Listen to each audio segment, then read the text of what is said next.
Welcome back to the channel. Now, over this weekend, Typhoons 7 and 8 passed through Japan, and Shikoku was no different.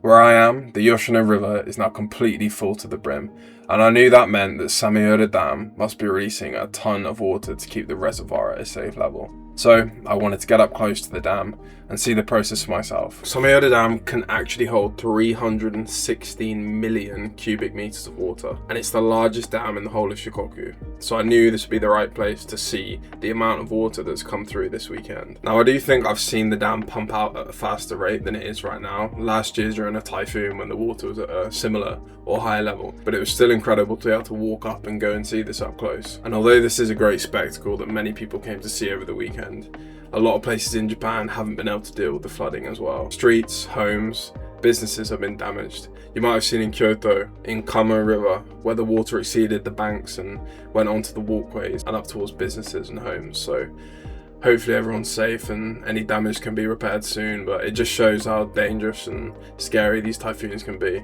In this instance, the typhoon didn't actually hit Kochi itself, and we've still got this level of rainfall, so you can only imagine when a big typhoon actually comes through. Now, moving away from Sameura Dam, I wanted to check a few other locations, so I moved on to Asemigawa.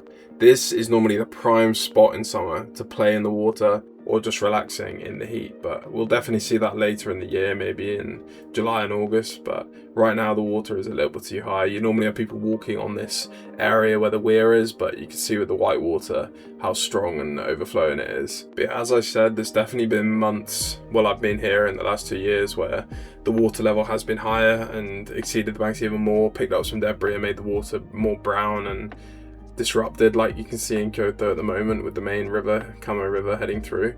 And although the flooding can be mitigated and controlled quite well in Reihoku because of the Sameura Dam, there are a few other things that you do have to worry about. One being the rockfalls and landslides in this area. With the heavy rain comes saturated ground that can just fall straight onto the road, and I've seen it in a few cases recently.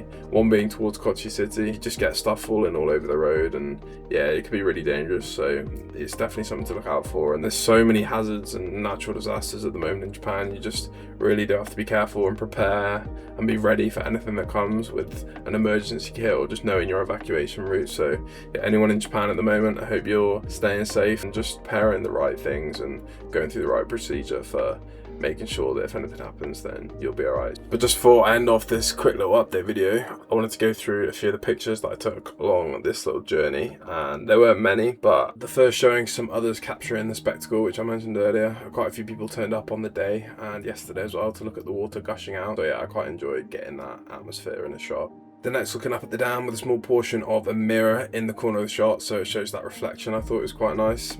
Now turning around downstream from the dam, you can see Tosa Town, which is just an absolutely stunning view of the mountain overhead with the clouds, and yeah, it's a beautiful shot to capture. Now scattered all across Japan in June and July are hydrangeas, one of the most famous plants and flowers in Japan at this time of year, so yeah, capturing some of that is always worth it. Now moving on to Asemigawa itself, this shot is pretty beautiful. I think it kind of reminds me of Lord of the Rings a little bit. It's just a bit more elegant, and one branch sitting submerged in the water and then one over the top with the leaves, and it's just quite a nice shot with the green and gold, and I think it's a nice little thing to capture.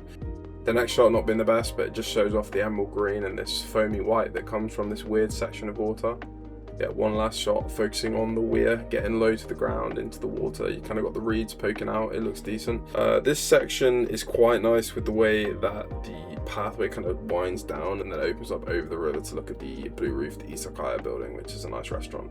And then I got one more from a different angle on a bridge looking at the same izakaya, but you got more of the water in shot. It's more open, got some nice brightness coming through with the white of the building next to it as well. So that is all for the pictures, and I hope you did enjoy looking at them. I'll definitely get back to taking some more videos that are focused on street photography. But yeah, this is a quick little video just looking at the update of Sameura Dam and the surrounding area of how the water is after the 2 typhoons coming through. It's not too bad, and I'm hoping everyone in Kyoto and other places that have been affected more heavily are okay. But that's all for now.